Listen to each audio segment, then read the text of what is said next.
Most climbers who die on Everest never see it coming, but this time, someone had to make the call, leave a man behind to die, or perhaps die trying to save him. It was May the 15th, 2025. Subrata Ghosh had just reached the summit of Mount Everest, his dream fulfilled. But on the way down, everything unraveled. He was moving slower than anyone expected, and by the time he reached the Hillary step, he could barely speak. Sherpa Palchen Tamang, his high-altitude guide, stayed close. Subrata wasn't injured, he wasn't unconscious, but he simply refused to keep moving. Oxygen was running out, and the temperature was dropping fast. Tamang knew the signs: frostbitten hands, pale skin, disoriented muttering. Subrata was in trouble, but he also wasn't listening. Most people assume dying on Everest is violent or sudden, a fall, a storm, an avalanche. But the truth is far quieter. It's just stopping, sitting down, letting go, and Subrata had stopped. Palchen Tamang had guided climbers through Everest's most treacherous zones for years, but something about this moment felt heavier, more fragile. Subrata Ghosh wasn't panicking or crying for help. He wasn't even pleading for rest. He was just still. It was the kind of stillness that terrifies seasoned climbers. The blank stare, the slow blink, the silence. Subrata's body language was saying what his mouth couldn't. He wasn't coming down. He was shutting down. And Tamang knew it. He'd seen it before, when the cold seeps into the brain and convinces people that lying down in the snow is safer than taking one more step. It's called hypoxia-induced apathy. Oxygen deprivation messes with judgment. It convinces climbers they're warm when they're freezing, strong when they're dying, and safe when they're not. Tamang pleaded with him. He offered to carry his gear. He even unclipped his own oxygen to share it. Nothing worked.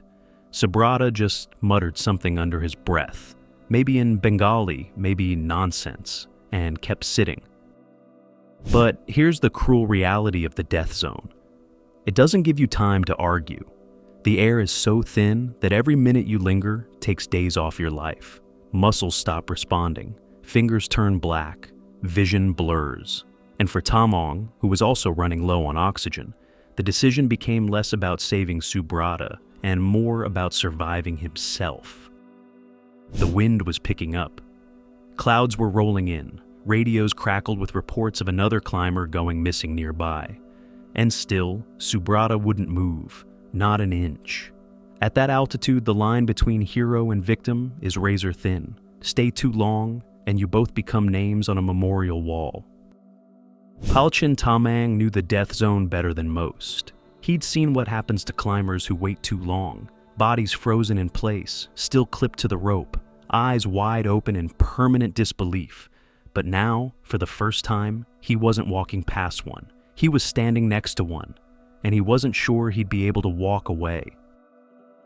Every part of his training told him to descend, but his instincts, his pride, and his loyalty screamed to stay.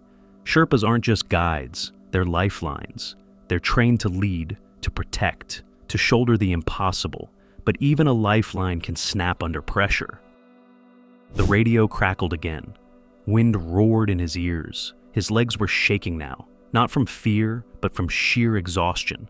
He'd been above 8,000 meters for too long. His oxygen tank was nearly empty. His backup mask had already frozen over. Breathing felt like choking.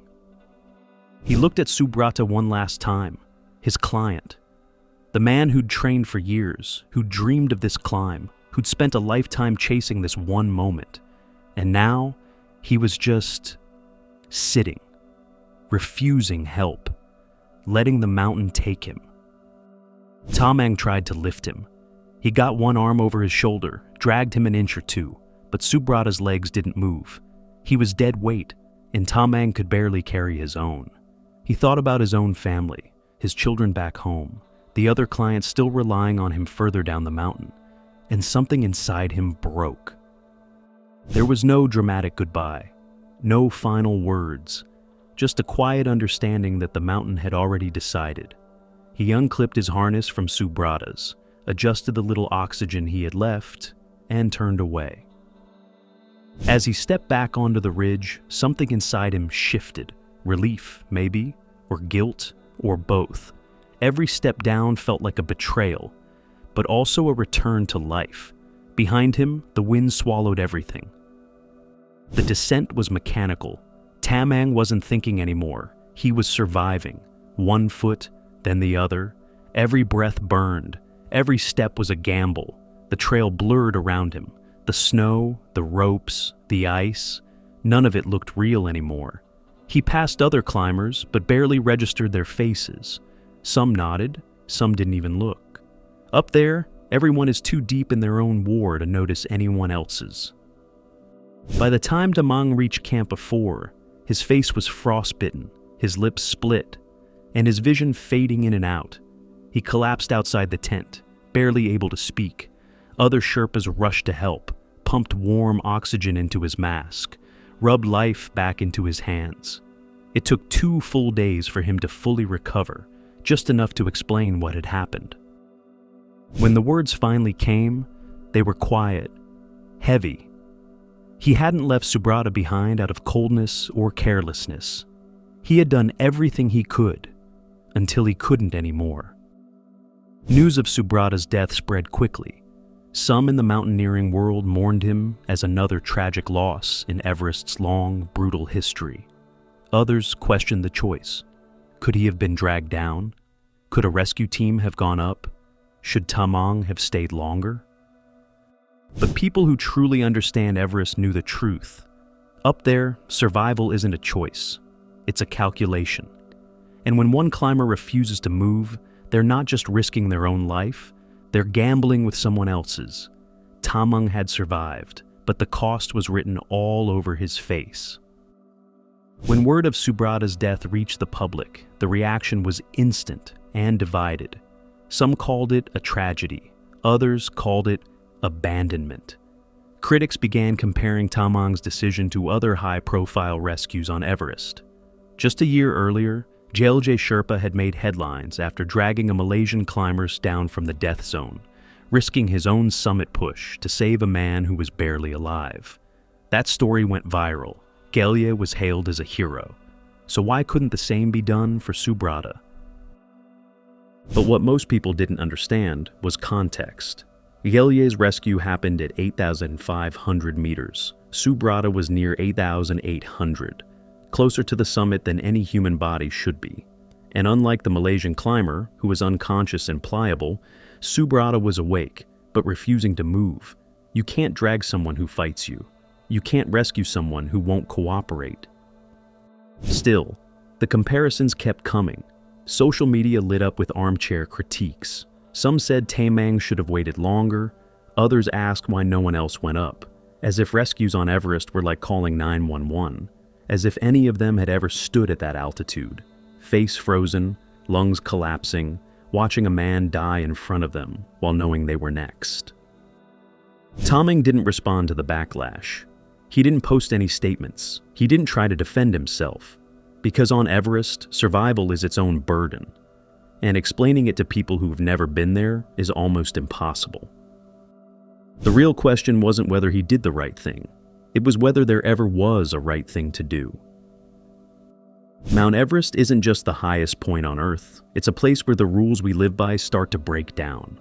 Up there, the usual definitions of right and wrong don't apply. Ethics get warped by altitude. Morality bends under oxygen masks and frozen limbs. When people hear that a climber was left behind, it sounds cold, unforgivable. But on Everest, no one really rescues anyone. At that altitude, carrying another person, just 50 feet, can be enough to kill you. Even elite climbers can barely lift themselves. Every pound of gear feels like a boulder. Every decision is a calculation. Do I have enough oxygen to make it to camp? Will dragging him end with both of us frozen to death? This isn't a movie. No one's swooping in with ropes and hero speeches. Up there, help comes only if you can help yourself first. Even Sherpas, famous for their strength and loyalty, can only do so much when the air itself is trying to kill them. Tamang's decision wasn't unique. In fact, Everest is littered with stories just like this one. Climbers left to sit down in the snow and never get back up. Some bodies are still there, frozen in place, pass by every season, known not by name, but by location. Green Boots, the German woman, the Canadian in red. What makes Tamang's story different is that he talked about it. He didn't cover it up. He didn't hide.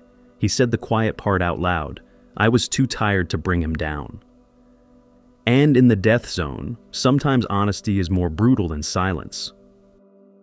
Palchen Tamang made it down the mountain. Subrata Ghosh didn't. And no matter how many times you replay the story, no version ends cleanly, because Everest doesn't deal in heroes or villains, just choices, harsh, unrelenting choices made in conditions most people will never understand. Up there, survival isn't just about strength, it's about timing, oxygen, weather, and sometimes impossible decisions. Was Tamang wrong for walking away? Or was he simply honest about what thousands of climbers already know but never say? That Everest doesn't forgive hesitation, and trying to save someone who won't move can mean you don't make it home either. Maybe the real question isn't what he should have done. Maybe the question is, what would you do?